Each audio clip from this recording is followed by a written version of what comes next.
Desmos ilovasiga kirib olamiz.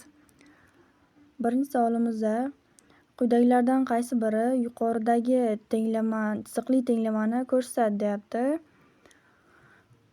Bunda ishlash uchun birinchi bo'lib barcha variantlarni izma-ketin kiritib ko'ramiz. Qaysi biri agar to'g'ri kelsa, yuqoridagi grafikka o'sha javobimiz aynan o'sha to'g'ri bo'ladi. Mana y teng minus 2x plus 4 bu ko'rinishdagi variantimiz to'g'risi ekan va isbotlash uchun keyingilarni ham kiritib ko'ramiz. Ko'rasiz, bu ham to'g'ri kelmadi. Bunisi ham to'g'ri kelmadi. Demak, to'g'ri javobimiz B javob minus 2x plus 4. Keyingi savolimizda ham in the xy plane which of the following is the point of intersection between the graphs of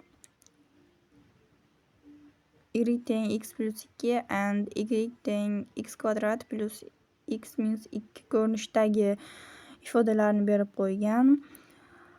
Bunda aytyaptiki x y o'qida quyidagilardan qaysi biri shu grafiklarning kesishgan nuqtasi bo'ladi deyapti. Mana ko'rib turganingizdek 2 va 4 minus 2 0 o'sha aytib qo'yilgan grafiklarning kesishgan nuqtasi bo'ladi. Variantlarimizdan kelib chiqamiz. Variantlarda minus 2 0 nuqtasi bo'lmagani uchun to'g'ri javobimiz 2 va 4, ya'ni D javob bo'ladi.